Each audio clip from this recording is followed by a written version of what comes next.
आणखीन एक महत्त्वाची बातमी, आज राज्य मंत्रिमंडळाची बैठक होणार आहे। त्याआधी बाळासाहेबांची शिवसेना पक्षाच्या मंत्र्यांची महत्त्वाची बैठक पार पडणार आहे। मुख्यमंत्री एकनाथ शिंदे पक्षातील सर्व मंत्र्यांना मार्गदर्शन करणार आहेत। बैठकीमध्ये विविध विकास कामांचा आढावा घेतला जाणार आहे। तर आज राज्य मंत्रिमंडळाची महत्त्वाची बैठक पार पडणार असल्याचं आपल्याला पाहायला मिळतंय आणि त्याआधी बाळासाहेबांची शिवसेना पक्षाच्या मंत्र्यांची ही महत्त्वाची बैठक पार पडणार आहे। कॅबिनेट बैठकीपूर्वी मंत्र्यांचं हे मंथन असणार आहे। मुख्यमंत्री एकनाथ शिंदे हे पक्षातील सर्व मंत्र्यांना मार्गदर्शन करणार आहेत आणि या बैठकीमध्ये विविध विकास कामांचा आढावा घेतला जाणार आहे। अतिशय महत्त्वाची बैठक आज कॅबिनेट बैठकीपूर्वी बाळासाहेबांची शिवसेना पक्षाच्या मंत्र्यांची पार पडणार आहे।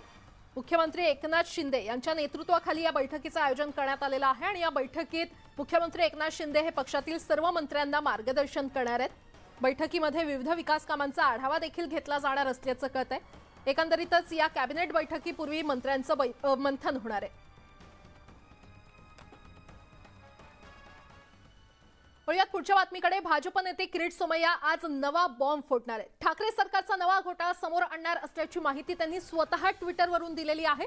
सकाळी 9:30 वाजता ते काही कागदपत्र सादर करणार आहेत। या क्षणाची अतिशय मोठी बातमी आपण पाहतोय। किरीट सोमय्या हे पुन्हा एकदा आता नवा बॉम्ब फोडण्याच्या तयारीत आहेत, कारण ठाकरे सरकारचा नवा घोटाळा समोर आणणार असल्याची माहिती त्यांनी स्वतः ट्विटरवरून दिलेली आहे। या संदर्भात अधिक माहिती देत आहेत आमच्या प्रतिनिधी प्रणाली कापसे आपल्यासोबत जोडल्या गेलेल्या आहेत। प्रणाली, आज पुन्हा एकदा सोमय्या हे नवा बॉम्ब फोडणार आहेत असं ट्विट त्यांनी केलंय, काय या संदर्भात माहिती मिळते?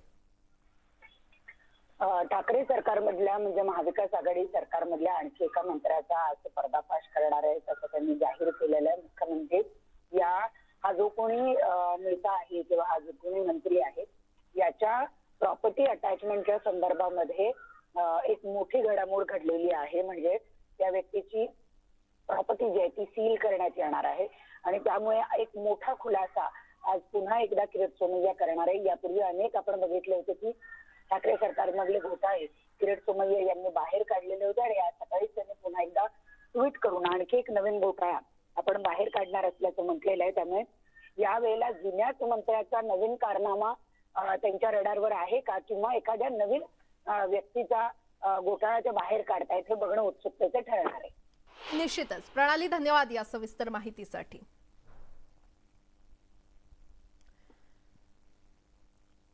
वाशी रेल्वे स्थानकाच्या पोलीस चौकीत फेरीवाल्यांचा कब्जा झाल्याचं पाहायला मिळतंय। विकायला आणलेला माल थेट पोलीस चौकीमध्ये ठेवत असल्याचा प्रकार समोर आलाय।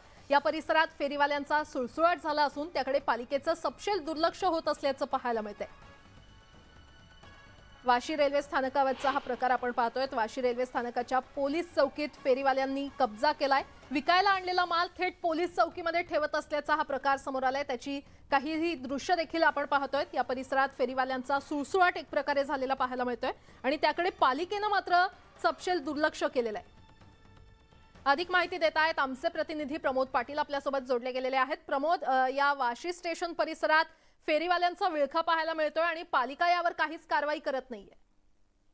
नुसतं वाशी स्टेशन मध्ये म्हणता येणार नाही, नवी मुंबई परिसरामध्ये अनेक असे फेरीवाले आहेत अनधिकृत जे अशा प्रकारचे कृत्य करताना दिसतात। मागे आपण एक व्हिडिओ दाखवला होता आपल्या माध्यमातून, जो शौचालयामध्ये सामान ठेवण्याचा प्रयत्न करत होता, सामान ठेवून तो विक्री करण्याचा प्रयत्न फेरीवाले करत होते आणि त्यातलाच हा प्रकार आहे की ज्या ठिकाणी जे फेरीवाले बसतात त्यांना सामान ठेवायला कुठेही जागा नाहीये आणि त्यामुळे अशा आस्थापनांचा ते वापर करतात आणि पोलीस चौकीमध्ये, चक्क पोलीस स्टेशनच्या चौकीमध्ये ज्या ठिकाणी पोलीस बसतात त्या ठिकाणी हे सामान ठेवतात। ज्या ठिकाणी सामान ठेवल्याच्या नंतर बाहेर काढून पुन्हा तो सामान विक्री करतात। त्यामुळे फेरीवाल्यांचा विळखा वाशीच नाही तर संपूर्ण नवी मुंबई परिसरामध्ये आहे आणि अत्यंत गंभीर असा प्रकार आहे की पालिकेचं याकडे निश्चितच गंभीर प्रकार आहे आणि त्यामुळे आता पालिका नेमकी कधी कारवाई करणार हे पाहणं महत्त्वाचं ठरणार आहे। प्रमोद, धन्यवाद या सविस्तर माहिती